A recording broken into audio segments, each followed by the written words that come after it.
Welcome back to The Grind for a video showing Stryfe against the Abyss Aegon. Now this is a pretty simple and straightforward fight, but for completeness, I did have the footage, so I wanted to make a video on it, and we can highlight a little bit about what Aegon has going for him. Now, I did not get a solo, but he is someone you could very easily solo with a champion that doesn't rely on effects or abilities outside of their special attack. You can still do damage with basic hits, but you have 100% decreased ability accuracy. So, as you can see, we applied a passive shock with our special 1, but when we go to reapply it with our basic hit, because we have no ability accuracy on the basic hit, instead of reapplying it, it just disappears. So you're going to have trouble keeping the shock active. You can just cycle your special 1s because you can do some decent damage with the special 1 and then the shock ticking after. However, I prefer to go to the special 2 and not worry about the passive shock because I can't keep it active, so I just go to special 2 and deal as much damage as possible. And I did make some mistakes, and this is why it wasn't a solo, but look at that nice juicy damage from that special 1. 1 crit on the end there, and you get some really good damage out of Stryfe, and I like having him as the horseman because when he goes passively unblockable, it really helps to keep the pace of the fight going. That fight me I dare you, you can refresh that timer with ease through the block as long as you're unblockable, but because we did take a hit, we lost our unblockable passive, and then we're going to take another hit, unfortunately, and it is going to end up killing us, unfortunately. So I threw another special 1 to get the remainder of those charges, and for some reason, it did not give me unblockable, and that must be related to the 100% ability accuracy reduction, but I did, maybe it was because it was a hit that pushed me over.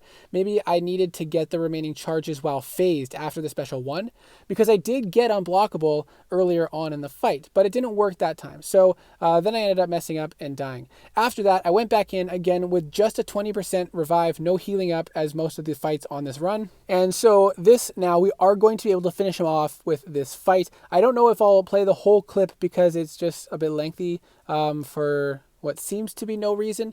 But I didn't get any solos except for Iron Man Infinity War at the start of the run, but we did get some down in 2 to 3 fights, which was more than enough for me not healing up for the fights. So now we're going in. We unfortunately lose the shock there, and sometimes it seems like the shock reapplies on basic hits, but for the most part it doesn't. So you can't really rely on keeping it active. And as I mentioned, this is a very simple, straightforward fight for Stryfe. Stryfe can do a lot of damage and doesn't rely really on much outside of his special attacks or the damage he has. Apocalypse relies on heavy attacks to refresh his buffs, which I don't think would work in this fight.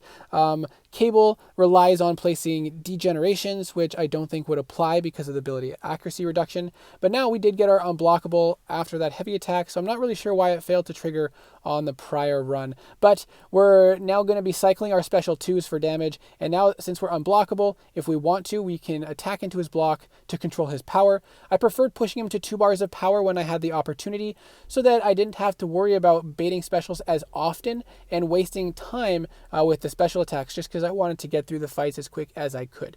And being able to attack through the block helped with that, and otherwise I would use the special 2 to then push him over to 2 bars of power, and we're going to get some nice juicy damage on that with 2 big crits, so that's going to be the thumbnail clip there.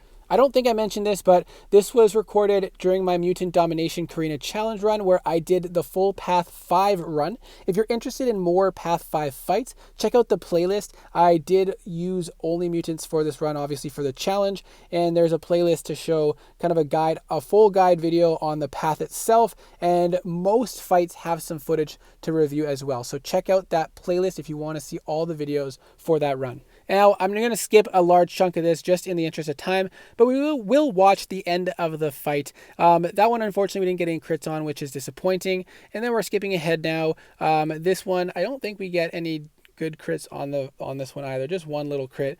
But for the most part, like I said, very straightforward fight. The special attacks are nothing troublesome to deal with, and you can use any special attacks you want, really. If you do have him as a horseman, he's going to be unblockable, making pretty much all fights a lot easier, and that's the end of the fight. I hope that this was helpful. I hope you enjoyed. Let me know what your thoughts are, and I hope to see you in the next video.